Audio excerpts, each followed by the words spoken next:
Welcome to Write Now Workshop Podcast, where you can write a book and change the world. I'm your host, Kitty Bucholtz, and this is episode 118, Writing for a Brand, an interview with Nancy Naigle, coming to you on Thursday, December 27th, 2018. This is the last episode of the year. Oh, very exciting. I don't know how you feel about New Year's, but I feel like a sense of excitement and kind of a little bit of awe, like, you have no idea what's going to happen next. I also feel like I have no idea what just happened. Like, how did the last 12 months go? I don't take as much time as I want to sit down and really reflect. So maybe that's something that we can both do this week before the new year officially hits and gets into gear. What have we done? What have we accomplished? You know, my very first episode of this podcast, episode number 1, I believe that is the one that I talked about your done journal. So I have a journal, a blank book. Everybody gives you tons of blank books because you're a writer, right? I have one where I finally decided that what I needed to write down was everything I actually accomplished on any given day having to do with my writing career. So it might be word count, it might have to do with blog posts, might have to do with money earned or money spent, just everything that kind of encapsulates what I got done that day, that week, etc. And it started making me realize when I would go back over that, so I thought this year was really going to suck because this happened in 2014. My husband got in a motorcycle accident in March, and I just felt like everything fell apart after that. I was a caretaker for a long time. I felt like nothing really got done because all I was doing was focused on taking care of my husband. But then I looked back through my done journal, and I was like, somehow, because I had signed the contracts before the accident, literally, I think like the week before or the month before, I had managed to still get out 2 audiobooks that year and then a whole bunch of other things and blah, blah, blah. I forget all the different things that happened, but I was like, I don't understand how that happened because my days were a blur and emotionally I felt kind of wrecked. And yet, looking back, see, this is a good reason for looking back. You can say to yourself, okay, you know what? I made some really good progress on this or that. And yes, maybe this and this need a little bit more work next year, but it'll make you feel a whole lot better about yourself than what you might be feeling on the bottom of a wine bottle on January 1st, going, oh my gosh, I suck. Why do I do this at all? So, let's both remember, let's look back on this last year and really see what we've accomplished so that we can encourage ourselves, and then also look forward and ask us, what's the one thing? I was talking to a writer friend just yesterday, the day before, and she had all these great ideas. She had a ton of ideas, but they were actually all, I thought, really good ones. I'm like, well, if you went this direction, this and this and this could happen, and that would be great. Or if you went this direction, you could do this and this and this, and then you'd have these things, and that would be great. But she had so many ideas that I suggested to her, I said, think about what if there was only time to do one thing next year? What would be the one thing that you're most interested in, most excited about, your heart's in it the most? Perhaps it'll be something that you're the furthest along in a certain project or something like that. That's not always the way to necessarily choose, because if your heart's not in it, then it might still be a project that doesn't quite get finished. But figure out what the one thing is. We'll talk more about time management in the next couple of weeks because that's something that I love to teach about and talk about and write about. So, and yes, writing a time management book based on my classes has been on my to-do list for a few years. It's just never moved up to the number 1 spot. So for now, I'll just keep on sharing information on the podcast and other places. But anyway, it's coming up on the end of the year. Lots of things that hopefully you're doing just for the fun of it. And this interview with Nancy Naigle has been so much fun, and it's talking about the writing that she does, the work that she does, and how much fun she's having. So even though we might be thinking about, watching TV and eating and, going to parties and watching fireworks, She is talking about her work with such enthusiasm and joy. It is totally going to spark your imagination and inspire you and motivate you and end the year so well that it actually starts the next year really great. I think you're going to love the episode. Nancy's just absolutely adorable. And if you're watching on YouTube, you've got to check out her awesome Christmas tree that's behind her. I really want to see all the other Christmas trees, so maybe Nancy will have to post Twitter pictures if she hasn't already. Have a fabulous new year. Happy New Year to you wherever you are, whether you're doing what I'm going to do, which is go out in the cold and possible rain. We don't have a lot of snow here in Malmö, Sweden, so and try to see fireworks. I'm told that if I go to Västra Hamnen, and my pronunciation's getting a little bit better, I might be able to see both the fireworks that are being shot in Malmö and across the water. I know I can't say this very well, the Öresund, something like that, which is the water that separates Denmark from Sweden down in this direction. And I'll be able to see the fireworks over Copenhagen as well. So very excited. Hope to not lose any fingers or toes to frostbite. And I know some of you, I've been at the Sydney Opera House during fireworks. Oh my gosh, that's also awesome. But you'll be like, I'm so hot. Please help me. So wherever you are, have a fabulous time. I'm excited. I'm excited to start the new year. And I'm really excited because I think that Nancy's helping us finish out this year with a big bang. Enjoy. We will talk to you more later. Go drink a lot of water for all of the sugar and other things that you're eating and drinking. Remember to hydrate. Have a very great week. We'll talk to you later. Today's guest is Nancy Naigle. USA Today bestselling author Nancy Naigle whips up small-town love stories with a dash of suspense and a whole lot of heart.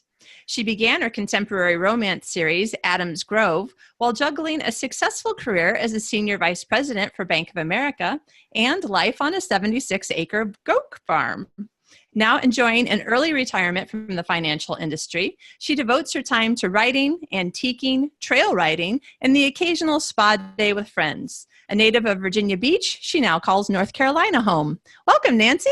Thanks, Kitty. Thanks for having me. I'm so excited. Right. I know, right? This is way fun for me because you are officially the author of my most favorite Christmas book ever. Which one is that? Christmas An Evergreen. I love it. I think it's everybody's favorite. You would not believe how many red truck things I have in my house. I should have stacked them up for you. People have been sending me red truck stuff. And of course, I was already on the hunt for red truck stuff. But that movie, I mean, all you have to do is say, it's the one with the red truck. And people go, oh! It's kind of like the adult woman's version of Mater from Cars. Yes, it is. You're right. Oh, I love it. You know, that was such a cool project for me because, you know, I've written books, you know, for a while now and I've got over 25 out. But when Hallmark contacted me to do the novelization of Christmas An Evergreen, which was a Hallmark original movie, I wasn't even quite sure what to think. You know, I was like, well, that's kind of backwards. You know, books go to movies, do movies go to books? And I really thought it was going to be a piece of cake, you know. And I was like, yeah, absolutely, totally do that. And when I got it, they sent me the script and they sent me the movie and it had just come out. So I had seen it the night before. And so I was excited and revved up. And so I would get diving right in the next day and I was going to start working on it. And I look at the script and of course it's not in Word. It's in like a PDF. So I have to figure out how to convert it and I convert it. And then I'm like, okay, I'll just, you know, change all this into dialogue instead of script format. It's formatting, no problem. So I spent a couple of days messing with that. Well, then when I got all that done, I realized it was only 20,000 words. And I had at least a 65 to 70,000 word book to write. So it was not nearly as simple as I thought, but it was really a cool education because, you know, writing the book, you have to, you know, you're describing everything as it's flowing. When you see the movie, you're having to go back and recreate this whole scene and it's gorgeous. And you're like, oh my gosh, you know, how am I going to do this justice so that people that have not seen the movie get the feeling of that adorable town and the Kris Kringle kitchen and how adorable that Santa Nick is. Oh my gosh, love that Santa.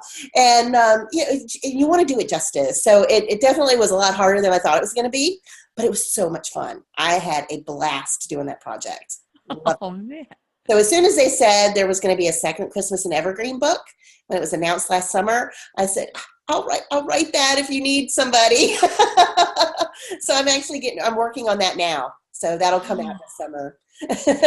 So is that going to be the same thing where they wrote a script first and they want you to novelize it? Yeah, so Christmas and Evergreen, Letters to Santa, just came out this season on Countdown to Christmas, and it has the truck in it, and it's a whole different story, some different characters, with some return as well. And so it came out this winter. I'm writing the book now. It'll come out in June in time for Christmas in July. So I'm excited. Then I'll have two. I have no idea what the cover is going to look like. This cover is just amazing. I love this cover. If you're watching on YouTube, it's just the cutest cover. You know, we've got this really old red pickup truck, kind of, the kind your grandpa might have or something. And then we've got the lit up decorated yard and house, and it's gorgeous. So, it was so cute.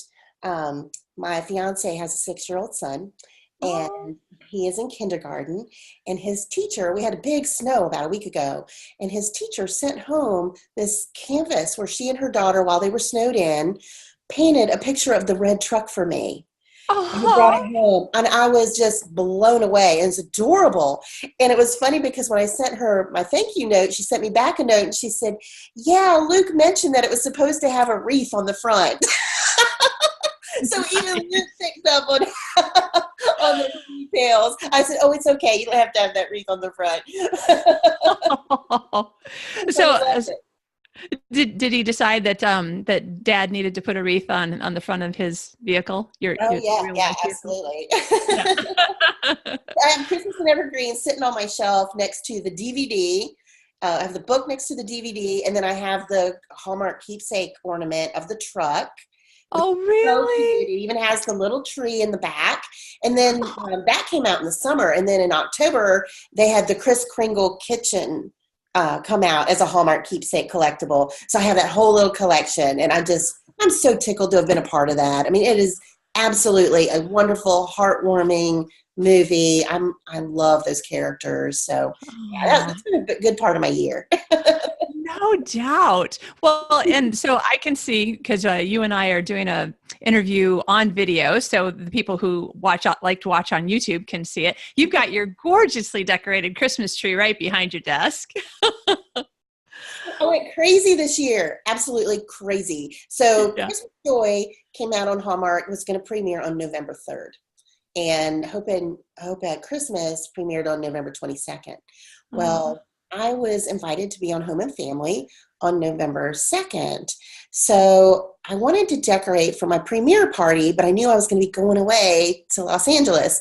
So my guy, my mom, my friends, and I got together the week before that. So before Halloween, I had 3 trees in the house and 3 trees on the front porch. Oh my gosh. And Andrew was still putting up lights when I was in California. So there were lights up the driveway and lights across the front of the house. The trees on the front porch, we had 2 green ones, and then this crazy white tree that I bought off of eBay and with all red ornaments on it. So the front porch was just so festive. And then when you come in, I had this tree behind me, which is my, it's got garland that is little mittens and stockings. And the mittens, my favorite Hallmark movie is The Christmas Ornament.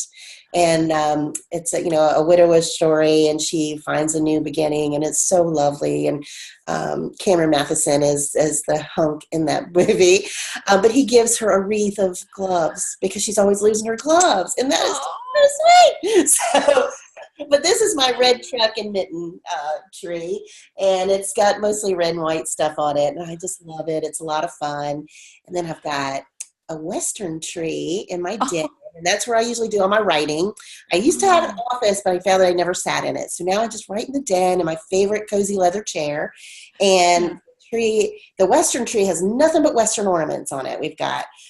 Here's one of my favorites. I brought a couple of them out, like this horseshoe. Oh, My stepdaughter gave that to me a few years back, and that's it's a little cool. worse for wear. Some of the paint's coming off, but I just love it, and she is special to me, so it is. And then like this little horse from Colorado, Oh, my three girlfriends and I loaded up into a Ford Expedition and drove from North Carolina across country. We did a 3-week trip, went trail riding, went to Pikes Peak, and it's a little horse from Colorado. So every ornament on that tree is something to do with Western lifestyle, spurs, yeah. all kinds of stuff. And I used bandanas. I tied bandanas like a band-aid around it to do the garland, and it turned out so cute. I'm really tickled with that one. And then Oh my in gosh. my living room, this is the first time I've done a really fancy tree. In my living room, it's that kind of pinkish gold, that burnt gold color, Oh and yeah. browns, and I've got pearls on it and feathers and big gold ribbons, and it is just fancy. It looks like a princess lives here. Awesome. They're absolutely crazy. And at first I was like, oh my gosh, the neighbors are going to think I'm crazy. And I am, but that's okay. And I'll tell you, it has been such a delight to have the trees here for so Yeah. long. And here it is in December, and I'm shopping and trying to figure out what I'm going to bake. And I don't have to worry about the decorating. It really has been pretty nice. I might be putting these things up on Halloween next year. Now, do any of your neighbors understand the significance of why you were doing it so early this year? They do. Some of them came over for the premiere party, so that was a Oh, lot of fun, and they're really supportive. I'm sure the people that are further down the road have no idea and think I'm just nuts, and that's okay. In fact, Luke's birthday, he turned 6 on October 30th, and I had turned on all the lights on the house for he and his little friends to see as they were going to be leaving, and I went out to turn the lights off that night, and there were people sitting in my driveway looking at the lights. oh, that's awesome. So, they might think I'm crazy, but they enjoyed it too. That's right. That's right. Well, maybe you guys should do some sort of like a best Christmas decorations thing so that you can be like, I think I should win. Yes, that's right. It might be like stacking the deck. Maybe a little bit. Oh man. Wow. What an adventure. It has been an adventure. It's been a really exciting year. And, I have been a huge Hallmark fan forever. Yeah. And so being able to work with Hallmark and have 2 of my novels, turned into movies has been truly a dream come true for me. And Yeah. I'm just so honored and happy to be a part of that Hallmark brand and family. It makes me cry every time I talk about it. Yeah. Yeah. Well, I met Stacey Donovan, the director and head editor, at RWA in Denver this year. Yeah. She's awesome. Oh my gosh, I love her. And then she graciously agreed to be a guest on the podcast, and we did 2 back-to-back interviews so we could talk about her life as an author as well. Right, exactly. Right? Busy lady. Yeah. Oh my gosh, I don't know how she gets it all done, but Either. oh my gosh, it was so fun, and it was so hard not to. And so I can't say that I actually tried, but when I first met her, I was like, yeah, so I've been reading every single Hallmark card in the Hallmark store ever since I was like 12.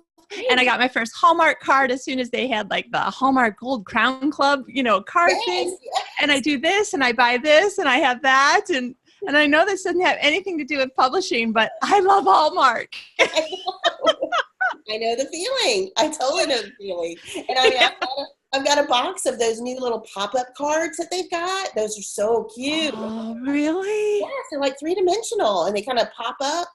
Oh yeah, they're always coming out with something new and innovative and beautiful and gift worthy. Yeah, yeah. I love it. Yeah. I get the emails. So I've seen things like in a 2-dimensional picture, but Yeah. I've been living in Sweden for the last 8 months. So No, I want to be interviewing you. come on over. We'll interview you face to face for your next one. Okay. That's how I ended up writing a book with Alaska in it. I visited Alaska, so maybe Right? you could come to your backyard. There are so many reasons why you could put Sweden in the book, even though it needs to be set in the U.S. I mean, I'm sure that we can think of some really good, tax deductible research reasons. I'm sure. We are creating after all. That's right. All right. Now, so at any point during the interview, feel free to toss out like, oh, and I would really suggest, to other writers, blah, blah, blah, because I learned this and this. So definitely people are going to want to hear tips, but also your entertaining stories are also fabulous. So let's see if we can back up a little bit, start at the beginning, give us the 30,000 foot view of where did you start as a writer? You've got a lot of books out. A lot of them seem to be Christmassy, or maybe I just happen to be noticing those at this time of year. But let's bring it back to the beginning a little bit. Tell us how you got to here. Yeah, well, and this will be for anybody who thinks they have a book in their heart. I think hopefully this will give you a good feeling that it's never too late to start. I'm not one of those people that thought they were going to be a writer their whole life. I was a senior vice president with Bank of America and had a great career. And I used to dabble and write stories. Back when I started programming, it used to take like an hour and a half for programs to compile, right? And so you would do your program and then you would sit and you'd wait for like an hour and a half for it to compile, for it to tell you that you made a mistake and you're going to have to fix it and do it again. And so my mom is a songwriter and a poet. So she always wrote and she always had, tons of spiral notebooks and she was always writing. So I think, writing to pass the time was kind of a natural thing for me. But yeah, I did not decide that I was going to try to write a book until I turned 40. The year I turned 40, my job included the big opportunity to take a stretch opportunity to ship jobs offshore. So my job was to find what kind of technology efforts that we could outsource to India. And it was absolutely the right thing for the company. And it was the right business move. But for me personally, it just did not feel good.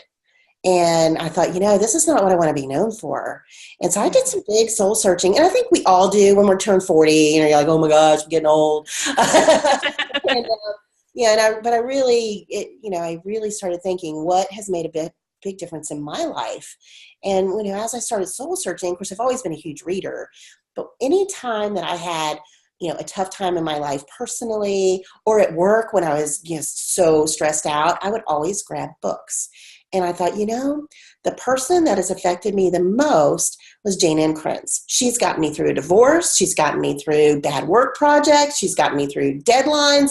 I mean, just because of her books. And I have 2 rows of just nothing but her books still on my shelf. From years ago, they're tattered and messy. And I thought, if I could write one book that would make one person feel better one day, then that's worth it. That would be worth it. And so, of course, I had no idea that like everybody in the world wanted to write a book, and it was really hard to get published. No idea. Just thinking, write a book. So I wrote a book, and it was a hot mess. I didn't even know where the quotes were supposed to go, I don't think. But I joined RWA and I went to a conference in Atlanta.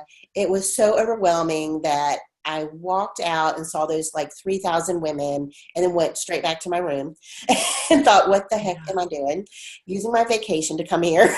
And I sat through those sessions and just absorbed everything around me and met some really nice ladies. They gave me some good tips, to follow my heart, listen to myself, get some friends, but don't take everybody's advice too seriously. And and they also told me to enter contests.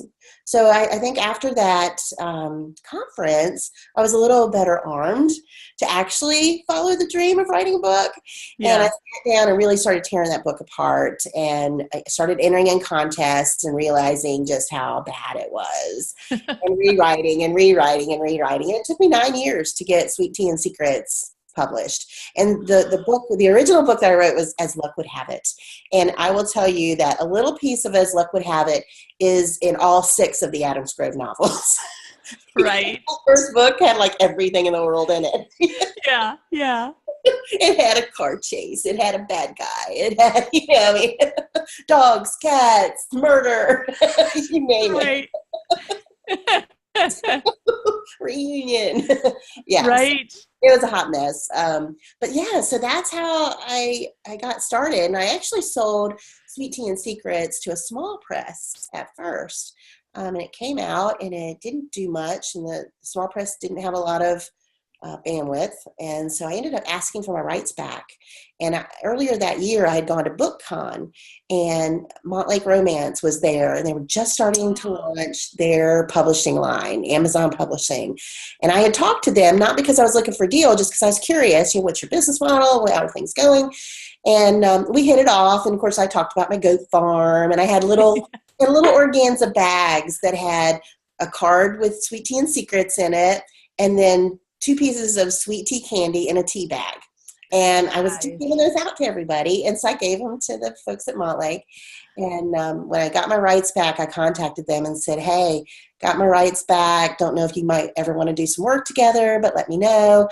And darn if they didn't contact me back. And they bought Sweet Tea and Secrets and Out of Focus that year.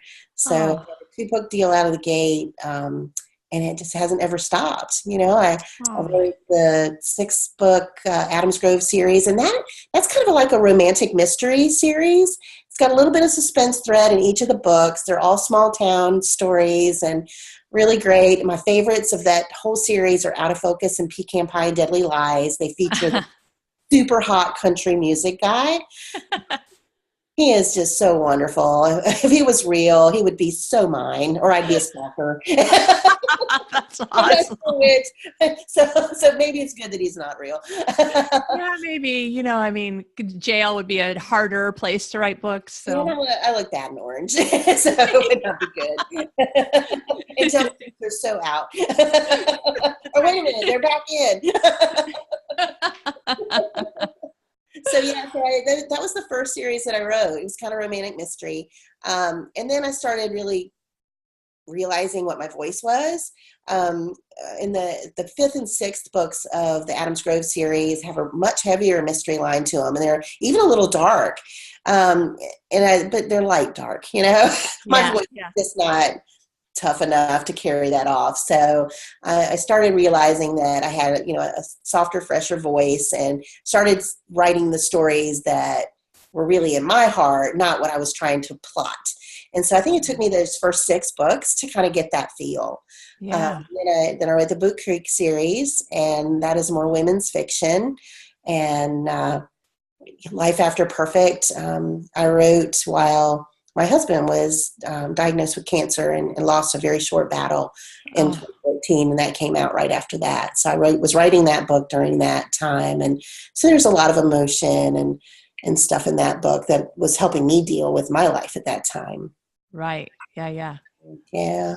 Oh, man. So it feels like I do a lot of Christmas books, though, because the last books that I've written the last couple years really have been all Christmas. I mean, St. Martin's Press brought me on to do a heartwarming holiday story, and that was where Christmas Joy came in. And here's for people on the YouTube, the original cover is this beautiful red cover, and then when the movie came out, they put out this mass market that just came out this year. That is so cute with the little couple on the front, and they're both great covers. They are. I don't know which one I love best. I know. Probably the red one, though. I like the red's my favorite color. Nice. But I wrote Christmas Joy and Hope at Christmas for St. Martin's Press. And then this year, Dear Santa came out, which is like a holiday retelling of You Got Mail. And that was super fun to write. I bet. I do remember reading, I think on your website, kind of the back cover copy of it. And I was like, what? I really like You've Got Mail. Fun. Well, it's funny because that was not the book that I had pitched as the book I was going to write for the contract. And my editor had just come back from vacation in Myrtle Beach. And she said, there are these awesome stores with year-round Christmas stuff at the beach. And I said, yeah, because I grew up in Virginia Beach. I was like, yeah, almost every beach has them. And she said, wouldn't it be fun if we did like a retelling of You've Got Mail? I was like, heck yeah, it would. We can do that. So that was kind of how that story idea even came up. My editor and I just chatting about her vacation from Myrtle Beach. And nice. I'm glad she had it because I had a great time writing those characters. And that store in the decommissioned lighthouse, oh my God.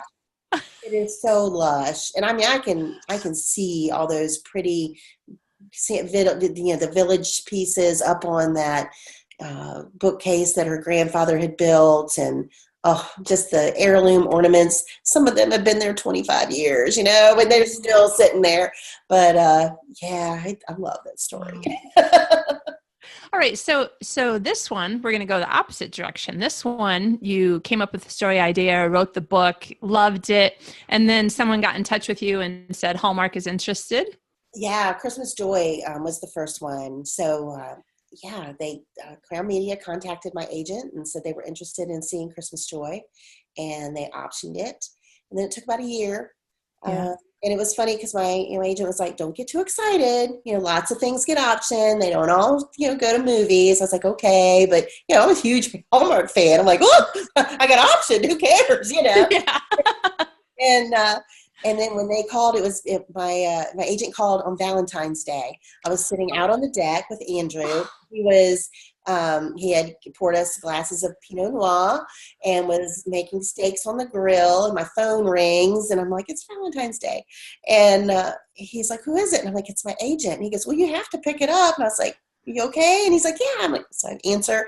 And Kevin said, I would never, ever, ever call you on Valentine's Day, but we just got a call from Hallmark. And yeah, they're going to do the movie. And so that was a pretty big special day. Certainly overshadowed his Valentine's Day. Sorry to ruin Valentine's Day. But we celebrated big time. It was very exciting. And then it was the following year that I got to go to set and watch them film Christmas Joy. And it was funny because, everybody always asks, well, how much control do you have over the movie? And I don't have any control. Not that I even tried, though. I mean, maybe, I don't know, maybe you can have control.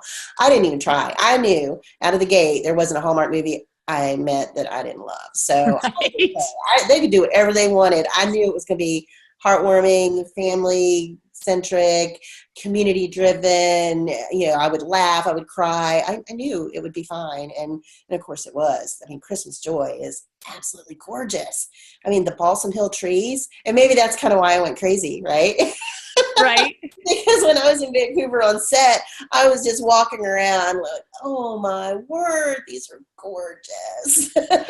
Well, and so I was wondering how much of the movie, when you saw the final product, because I remember the first time that I saw just the first rough cut for a film that I had worked on, and I was like, oh man, this film is going to tank. It's horrible. But you just don't realize, how much more editing and more color and music and stuff like make the film into a film. So aside from what you saw on set, what was it like to sit in your living room and think, oh, wow, that's just like what I pictured in my head, or that's not at all like what I pictured in my head, but I love it? Or tell us about that. Well, I saw, it was interesting because when I went on set, my very favorite scene of the book was the one they were filming. I mean, it couldn't have been more perfect. When the ornament breaks. I mean, it's just a really tender moment. And so, I mean, I sat there and just cried. Cried on set. And I was like, I'm so sorry. They're like, it's okay. So I didn't see like a draft cut. I didn't get a copy until it was totally done.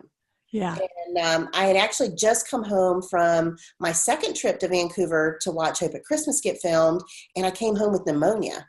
And I had sent the gal at Crown Media a note and was asking if the Carolina Panthers Stadium gingerbread house made it into the movie, because I wanted to write something about it, but I didn't know if it was in the movie or not.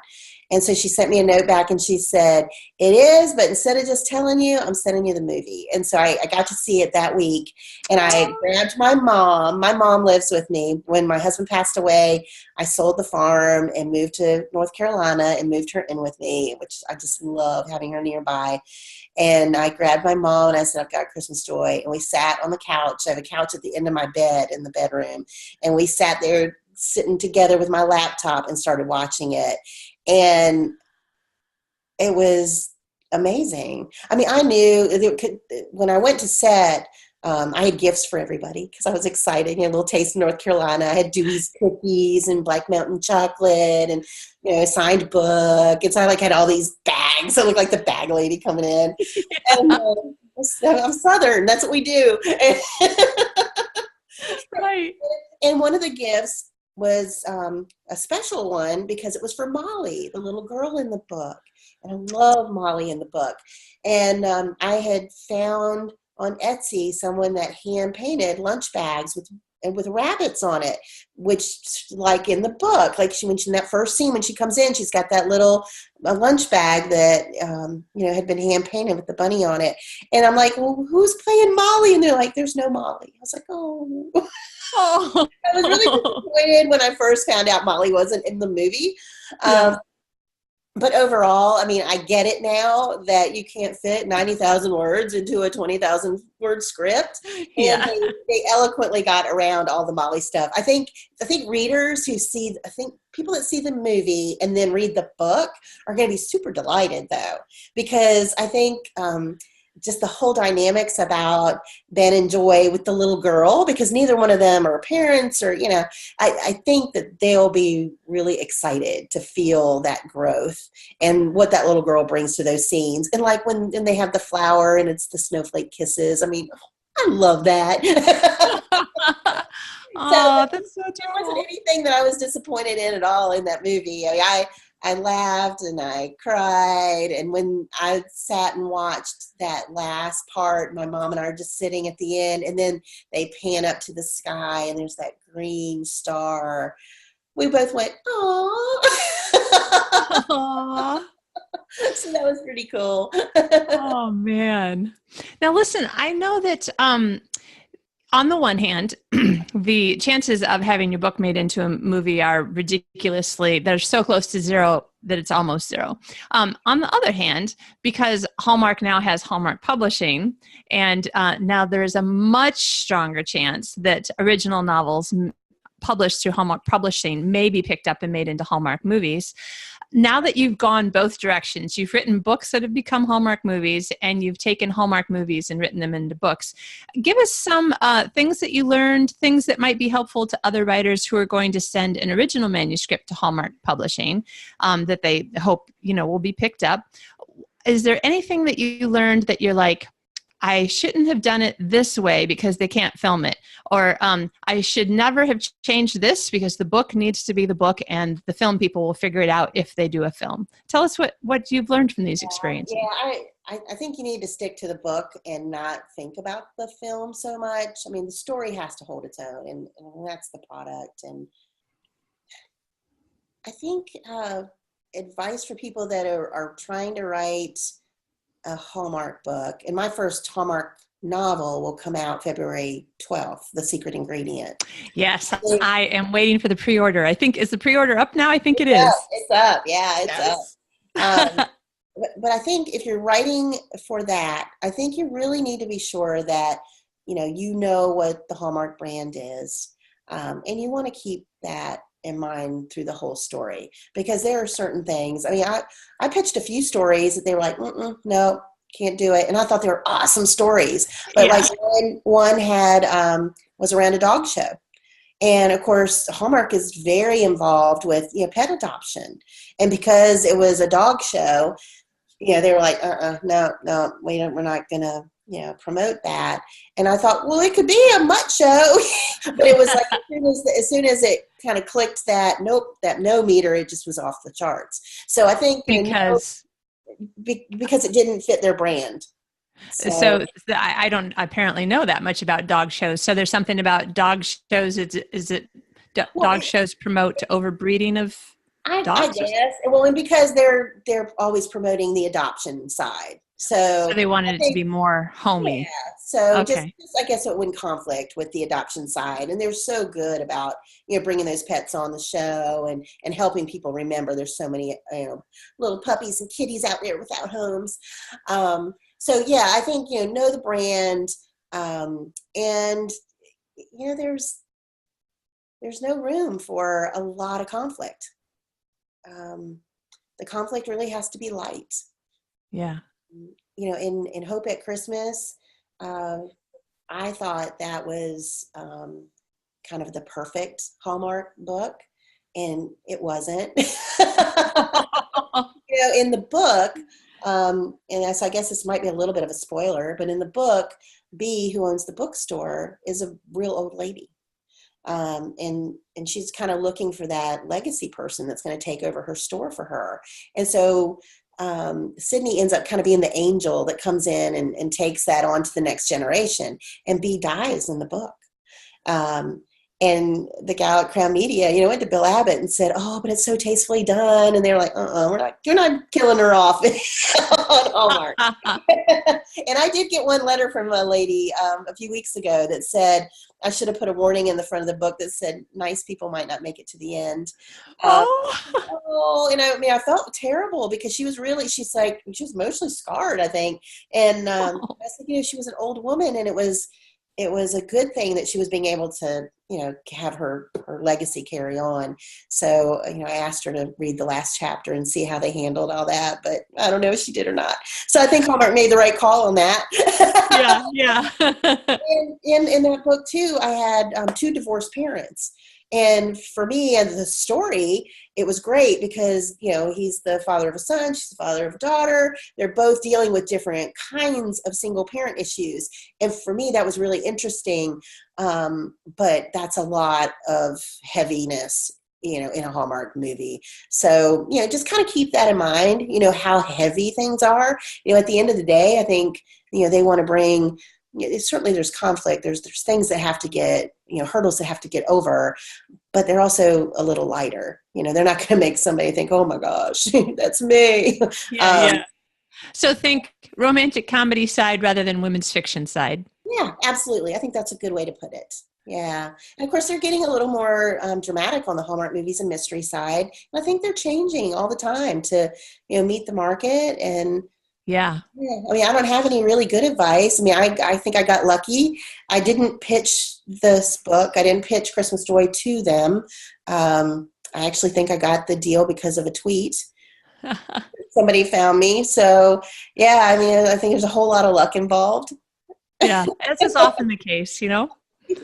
Oh, okay. So you've got, let me just think it through.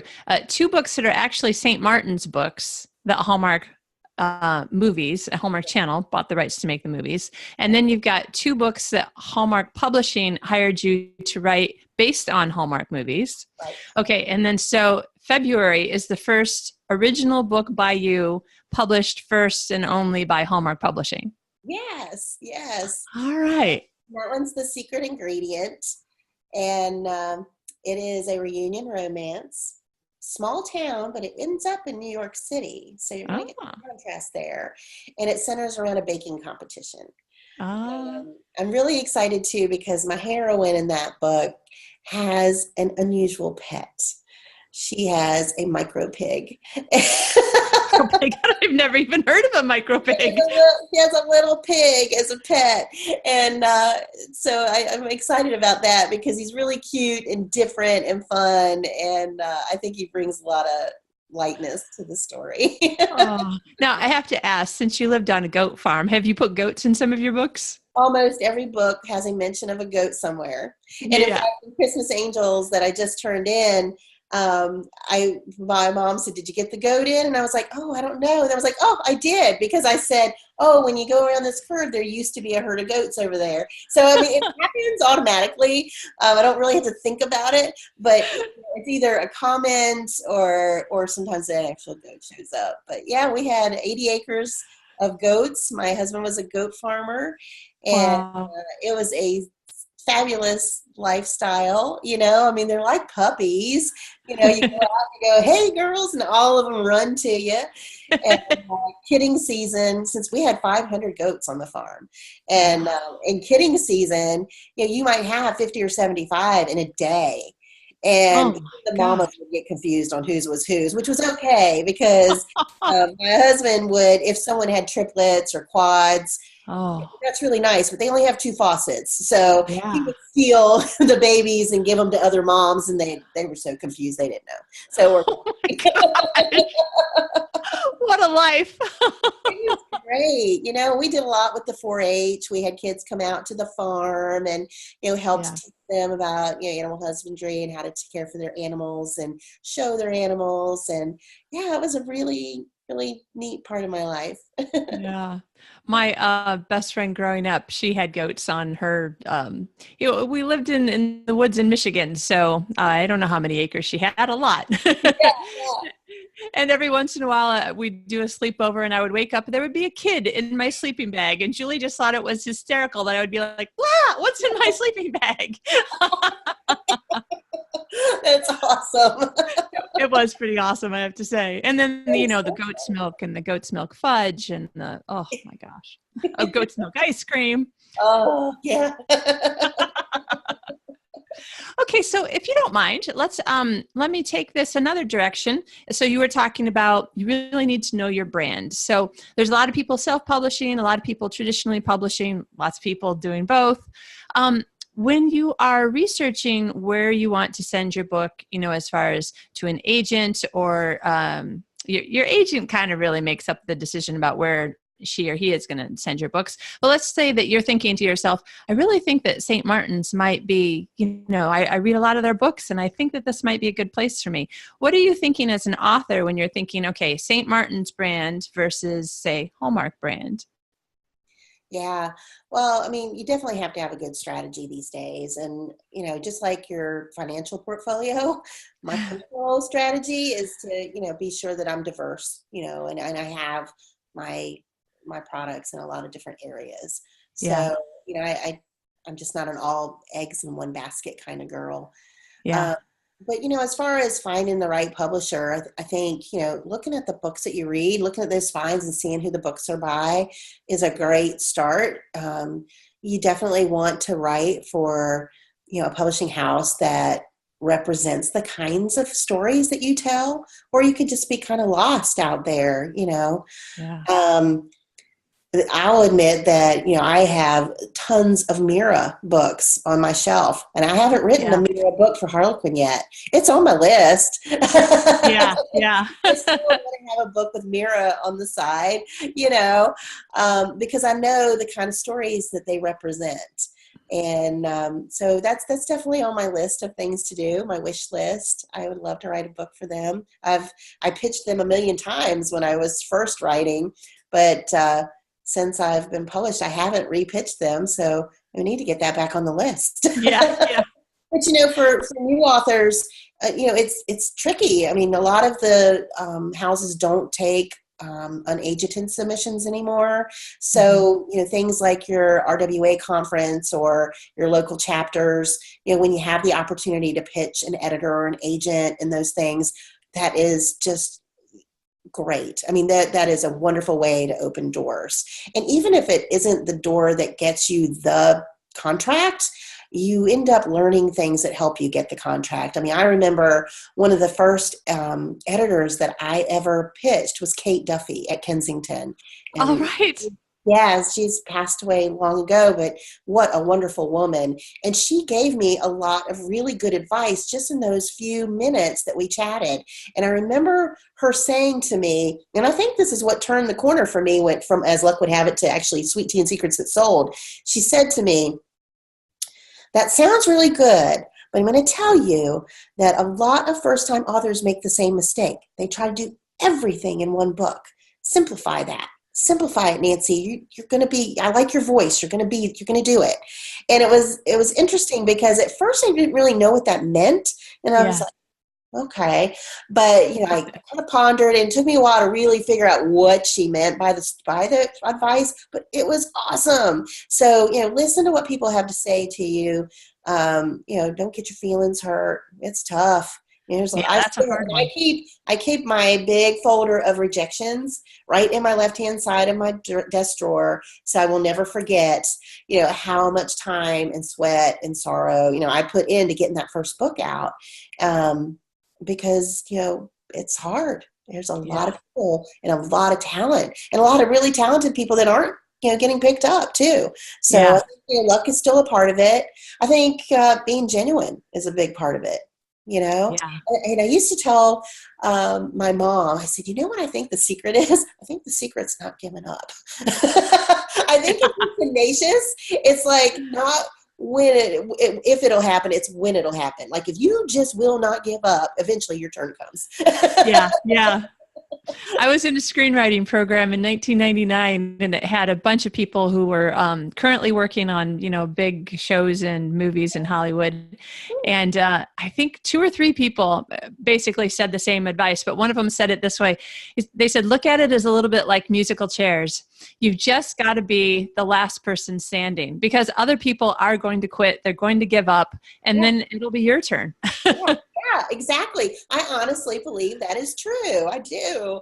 I know I'm not the best writer out there, but I've got stories to tell, and I tell them because I want to, and because I want to make somebody smile. And I think that's a good, legitimate reason. And so that's my brand. That's my goal. That's all I'm going to do, and let the rest of it just take care of itself.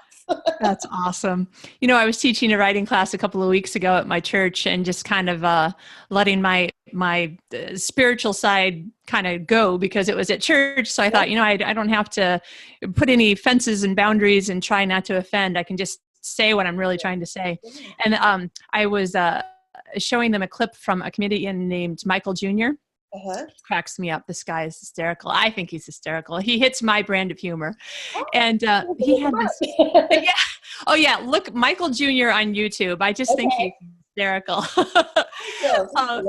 He's got this one bit. It was the first thing that I ever saw of him, called Oversaved. And oh my gosh, I was crying. I was laughing so hard. I'm like, I know those people. But so I showed the class this clip where he's talking about this guy in the audience, and he asked him, I hear that you're like a music teacher, so sing us a little something. And the guy had an amazing voice, like so gorgeous. He's like, okay, now sing it again, but, and then he's like kind of describing, and I thought he was asking the guy, like, sing it differently, as if, you were making up a different tune or something. Right. But the guy understood what Michael Jr. was really saying. And then, so he sang the song again. And this time he was like getting a standing ovation, because his voice just started doing all these things that brought out all this emotion, like in him, in his face, in the listener. Like you're just getting all choked up because it's so beautiful. Yeah. And then after Michael Jr. is showing these clips, he's like, that's the difference between knowing what you're doing and knowing why you're doing it. And I'm thinking, that's what you just said. And I didn't even know I said that. Go, Nancy. And it's interesting. Maybe I thought I was a really bad singer. Maybe I could be a good singer if I could let it go. Because it's you're always like, how do I look? Is my mouth open too big? Yes. And if you watch somebody who can really sing, they're just in it. Yeah. So, yeah, that's a good point. I love that story. Thank you for sharing that. Well, because I wanted people to really think about what you just said, which is you just really wanted to entertain at least one person, make somebody have a better day. Yeah. I love that. Yeah. And it's underrated. A gentle hello and a smile at the grocery store, it's made a difference in my life before. Yeah. So I try to be sure that I'm doing that too, because there's a lot of stuff out there. We're all living at 5 times the speed of light, I think. Right. We're all tired. We're all juggling things. I think the stress is big. There's a lot of stuff going on in the world. Yeah. And, sometimes it's hard to keep it in perspective. What's important, what really does make a difference. And a little bit of kindness goes a long way. Yeah. Well, if you don't mind, I would like to help you promote my favorite Christmas book, Christmas An Evergreen, because right now, so this episode comes out on December 27th, 2018, and I'm almost positive that it's still going to be an active promotion. But right now, Hallmark is giving away a free ebook copy of your book to you and a friend. So Tell us a little bit about that promotion. I wrote down the URL so that we can say it out loud to everybody. Awesome. I think it's pretty easy. I think it's hallmarkchannel.com/free book, right? It is. Yes. And especially if you've never read one of my books, you can get it for free in digital format, any digital format. You just go go there, you can get a copy for yourself and send a copy to a friend. I absolutely love that. It's the perfect time of year to do it. And, it doesn't have to be somebody that has an e-reader. They can download the Kindle app on anything, their phone, their computer, their iPad. Who doesn't have a computer these days? So, yeah, take advantage of that. It is such a beautiful story. I can only take credit for writing the novel. I did not write that story. Hallmark did. It is beautiful, beautiful, beautiful. And just really heartwarming. It'll put you in the Christmas spirit, if nothing else will. I mean, even just that she drives her grandpa's truck, it's just that just little moments that remind you, it's family. It's those little things that matter. So yeah, I hope people will pick that up and take a read and send a copy to their friend and give us a shout. Let us know what you think. Yeah. There is a lot of activity by Hallmark and a lot of Hallmark authors on Twitter. And I see that you're on there. Are you fairly active? I'm fairly active on Twitter and Instagram and Facebook too. I'm easy to find. Yeah. So Nancy Naigle, which is Naigle, right? Yes. Okay. Yeah, definitely send Nancy a tweet and tell her what you thought of her book. I know that she reads your tweets because I bought her book, Christmas An Evergreen, in July because I was like, oh, Hallmark has got this new Hallmark Publishing and I should do some research. So I'll buy this book. And then I was like, I love this book. Then it was months went by before there was this big promotion, and the Hallmark Channel and Hallmark Publishing were promoting the movie and the book together. And if you watch the movie, then there'd be this like message at the end of the movie as to how to get a free copy of the book. And I was like, oh my gosh, I wish I was in the United States, but I'm in Sweden. There's no way for me to watch it. Bummer. And then I started like looking on different, looking on the website about the book and stuff. And then I was like, that book looks so familiar. And I went to my Kindle. I had bought it and read it 3 months before. And I'm like, oh, that's that book I love. And then I had to go back. Nancy Naigle, I already own your book. And it's now my favorite Christmas book. So feel free to embarrass yourself as well. I did. And Nancy I don't know why it embarrassed you. It absolutely made my day. So I appreciate it. And I do. I read them all. I read all the emails that come through too. And, they make my day. And it's scary, writing a book, it comes from your heart. It comes from, your experiences, and you're throwing something out there that not everybody's going to like. There is no way you can put something out there that everybody's going to like. And so when you put a book out there, it's scary to get those first reviews. I mean, The Secret Ingredient just went up on NetGalley for reviewers last week, I think it was, about a week and a half ago. And so we're just now starting to see some reviews. I mean, and I am nervous when people are sending those things in. I'm like, what are they going to see? Because what I see is going to be totally different from what you see. Right. And I think, people read books. You can read a book at a different time of your life and get a whole different thing out of it, right? Yeah. So you just don't know what's going to touch a nerve. I mean, what I always hope is that I've given you just enough information that it's going to tickle a memory. That it's going to spark something that you feel like is personal to you, that I haven't given you so much information that you're like, well, that's not like my Aunt Millie, because I've just over-described it. So I'm hoping to give you just enough information that you're going to connect with something that makes you happy or just sparks an emotion. Maybe it's not a happy emotion, but it's something you need. And so, yeah, those early reviews are scary. And I mean, at 25 and 28, I don't even know how many books I've got now, but yeah, they're still scary every single time. Yeah. Oh man, this has been so much fun. I still have this mental list of things I'd love to ask you, but we're running out of time. So we can do it again someday. Yes, let's do it. We might have to talk about February books and that sort of thing. So let us know, where can readers find out more about you and your books? Well, I have a website, nancynaigle.com. It's super easy to find. I'm on Facebook and Twitter and Instagram, and I even have Pinterest boards for every one of my books. So if you're curious what things I was looking up while I was writing the book, you can go out to Pinterest, and everything's under just Nancy Naigle, NancyNaigle, and you get a little whiff of what I do.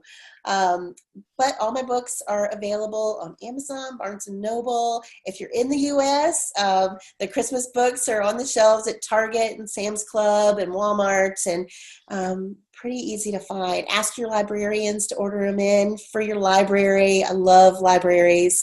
Yeah, me too. So don't forget that. That way even more people can check them out and read them. Aw, thank you so much for taking the time to share yourself and your stories and your Christmas experiences with us. Thank you, Kitty. I'm so glad that you looked me up. This has been just a blast.